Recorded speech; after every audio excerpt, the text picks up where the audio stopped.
Good day, friends of Buzzy. Good cold day. We are on the half of the United States where it is very freezing, and the polar vortex is going to make it worse. So we're going to have a Mother's Day with ice skating, I guess. And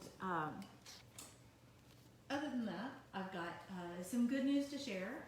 I have some completely brought to you by me, my perceptions of what we need for colleges to open in the fall, and a little synopsis of our most recent, the data that I think is going to influence how we treat coronavirus, and finally, an opportunity for any of the small businesses you know who make any of the items that will be on our What Works for Pain list, because we want to start stocking our pain care packages. So let's get started. All right, so the fun new data that probably will influence coronavirus treatment. First of all, zinc has good antiviral properties in general, and between 10 and 25 milligrams of zinc we have talked about before as being something that's good for your immune system. It's hard on your stomach and it can make you nauseous, so take it with food, but otherwise it is a fine and benign thing to take. Well, a study was published today in the non-peer-reviewed medRxiv. So this is just a submitted study. It may take a week or two or a month before it gets peer-reviewed and actually published. However, they added zinc onto half of their patients and not on the other half.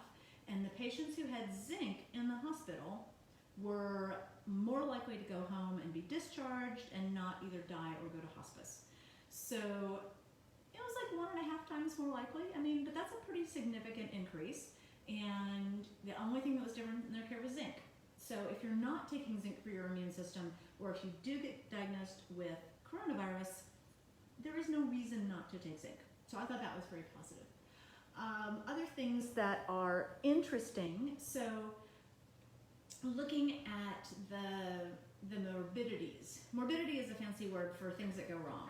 So looking at these things with what goes wrong with coronavirus, one is that our neighbors are making weird noises, but the other is that there are problems with the coagulation system. So inflammation causes people to be more prone to causing clots, and that's great if you're cut in battle and you're bleeding, but it's not so good if it's inside the body and there's no good reason. So there is a discussion now in the CDC guideline working group that maybe we should start putting anticoagulation, putting stuff like heparin or something to Lovenox, something to keep blood flowing and make you less likely to clot in everyone who gets hospitalized with coronavirus. The military is right now recommending baby aspirin for its frontline workers. So my friend who's in New York, she's taking daily zinc and baby aspirin for what it's worth. But I think that that's a reasonable preventative. Certainly we've gone up and down with baby aspirin the same way we have with vitamin D. And the most recent stuff is that everybody doesn't need to take it who has high blood pressure. But I think that now there's enough support that what coronavirus does that's really damaging is it causes little blood clots. And we've read this stuff, well, if you like to read the People magazine little blurbs when you get bored, you know, the guy who was in Waitress who was hospitalized and ended up losing his leg because of a clot. There's just a lot about blood clots and coronavirus. So I would go ahead and start taking baby aspirin. I think I'm going to get some and take some myself. I've been reading this enough for the last few days. I'm going to commit, take a baby aspirin a day. Just while we have the coronavirus outbreak. After that, you can stop.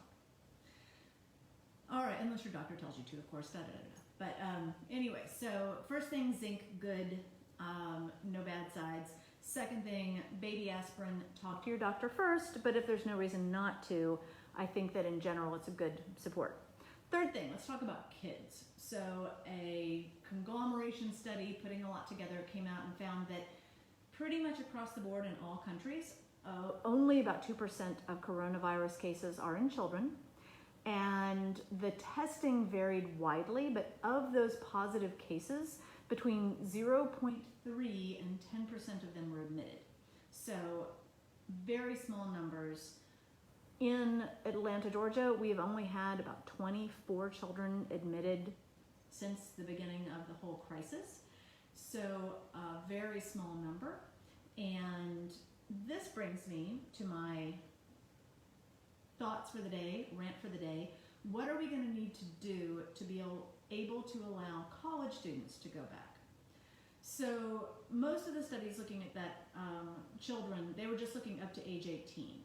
But there's not a whole lot of difference between the population up to age 18 and those who are a little bit older. The college age. So there are three different sections that are important to think about to bring children back and to feel good about your kids going to school. The first and most important is disinfection of classrooms, because the place where people are going to get sick, where they can't know who they got it from, is going to be in contained spaces. So there are a couple different things that are aspects of decontamination that are going to need to change. First thing is having some sort of a UVC light, something that can zap the room and take care of what's on surfaces if you're going to have new people coming in each time. So some way to disinfect. It could also be increased wipe down disinfection. One thing that's been learned recently is that when you do spray disinfectant, you need to leave it for about a minute before you wipe it up. So it can't just be a spray and quick. If you're wiping something down with a very soggy, wet wipe, then that's fine to just leave that. But if you're spraying and wiping, you want to wait and leave it for a little bit, possibly even just spray and leave it for it to do its job. So disinfection of classrooms, either with light, spraying. The third thing is that college students are going to come to class sick if they need to. So if somebody comes to class sick, I think that we either need some way to have a segregated little plexiglass area that somebody who comes to class with a temperature will go into, so they can't just be denied and sent home if they're very, very mildly ill. And also, all of the big lecture rooms are going to need to have some sort of a closed captioned, some way that people can watch distantly. If you have a really big classroom, the other advantage of this is you could let people come one day a week. So either come on a Tuesday and the other half comes on Thursday, that sort of thing. But I think that some kind of a differential attending so that we don't have full classrooms all the time. So let's see, other part of disinfecting is aeration. So either new air conditioning systems or something to be able to change the aeration, because the time when people get infected from strangers is in closed areas where the air doesn't circulate much. So to be sure, in these large classes, I think it is going to be important. If you're going to make this happen, go ahead and have the masks. All right, so first thing was actually disinfection. Second thing was access. And so access is the closed caption, allowing people to do some of the classes, so they're watching the lectures online so that you don't have as much density within the rooms themselves. And the third thing is going to be when people get sick.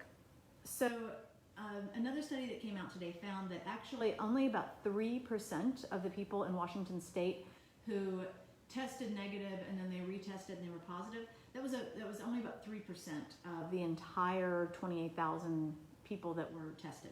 So it is fairly uncommon to have a false negative. Certainly on campuses to have some periodic testing, random testing, just to see if someone has an asymptomatic case, that's a good idea. But I think that the most important part is going to be what they're doing at University of Arizona, which is they're going back to an old school infirmary. Now, if you are sick, there's really not much for you to do unless you're hospital sick, but stay in your room with your roommate and hope that you make the basket when your loft, when you toss your tissue papers onto the floor, hope that it goes into the wastebasket and just wait for it to get over. That is not going to cut it when the risk of coronavirus is so high and when you have such a long period of infection. So I think we need to have a team like from Monsters, Inc., where they come in in little hazmat suits and they clean everything off. So if somebody gets sick, somebody else goes in the room, cleans the room down for the roommate, and then the person who's sick goes into an infirmary. And even if they're just mildly sick, they've got a place where they can do their classes from the infirmary, and they just get sectioned off from everybody else. So those are a lot of requirements to make it possible for people to go back to school. The reason I think that we can do this, though, is because college-age students are very unlikely to get seriously ill. For college students, the degree of illness is probably about 5 to 10 times worse than flu, which is still a lot, but it's certainly not the kind of 20% of people being hospitalized that we're seeing in older adults. So I do think there are ways to reduce the risk, to tolerate that some people are going to get sick, but that demographic, so long as they don't have any of the risk factors we've talked about, can safely tolerate a few people getting sick, so long as everybody else is able to be careful, disinfect as much as possible, and make it so it's just a little bit of getting sick over time. Now, of course, all of this is off if we manage to get vaccines.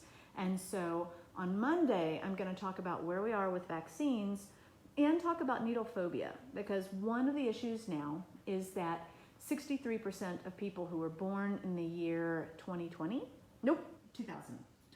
people who were born in the year 2000, 63% of them are afraid of needles. And that means that this is a lot of our college students who are afraid of needles.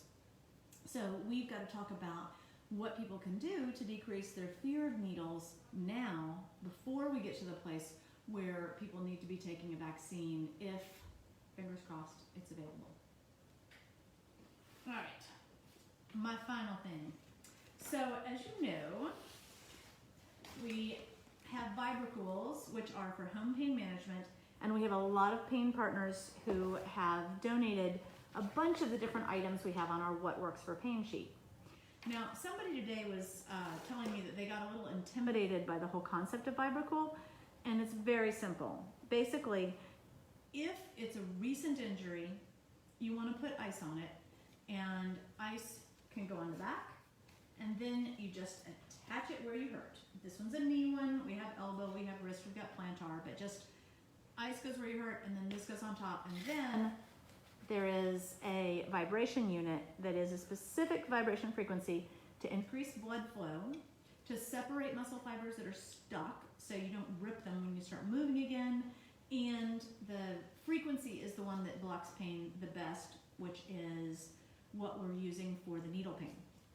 So in addition to your Vibracool, we are planning to put together a surgical and a subscription pain care package for people who are either chronically having pain, or if you've got if you need a Mother's Day present, a grandmother, you've got someone that you want to help take care of their pain, this will give them a whole lot of options.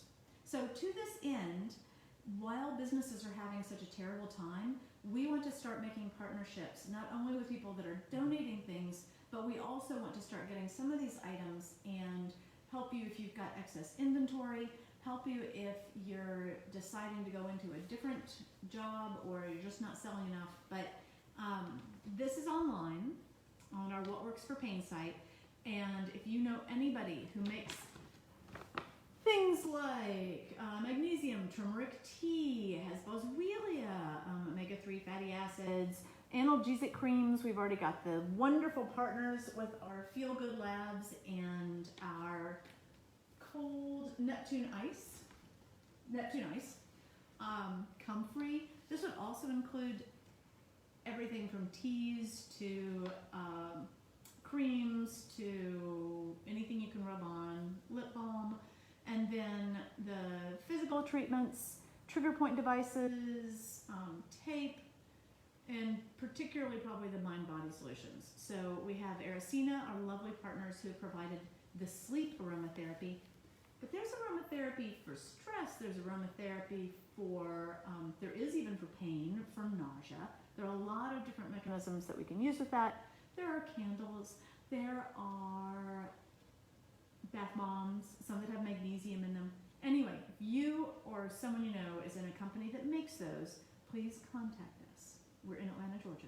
Go to orders@paincarelabs.com or support@paincarelabs.com, but just contact us. All right. Well, there are more places opening up. There are more cases coming. We still need to protect people that are over the age of 60. We need to protect those who are obese, who have chronic pulmonary disease, who have kidney disease, who have hypertension. You guys just stay home for a little bit. We're going to figure this out. We're getting more treatments. We're getting better things. But I will say that my last bit of good news is the concept of using either betadine or hydrogen peroxide and irrigating the nose and preventing the disease from getting worse, or for preventing you from getting the disease if you've had to go out in people and you're immunocompromised. That concept is being studied in 9 different places. As of 2 days ago, Stanford is studying it, University of Kentucky, NYU Langone, Vanderbilt. There are so many places studying it. The one thing that I wish is that one of these groups would study particularly in African American populations and would look at alkalinizing the nasal pH.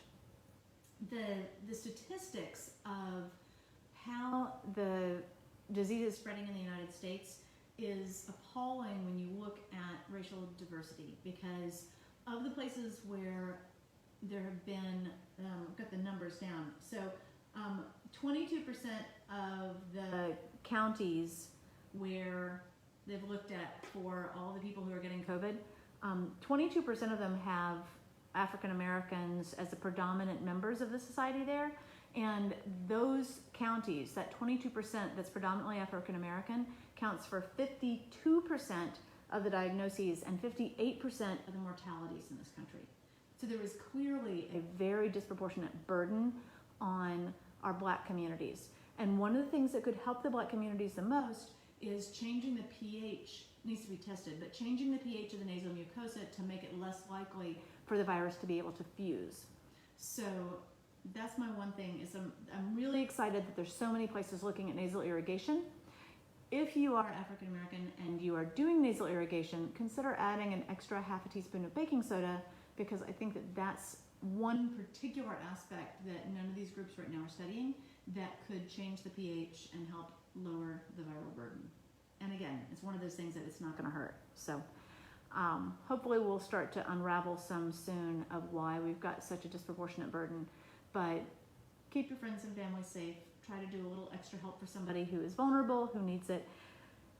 But we're learning so much all the time. So I really do think that we're going to have an exciting talk about vaccines and that it is going to be fun. Have a good weekend. Call your mom.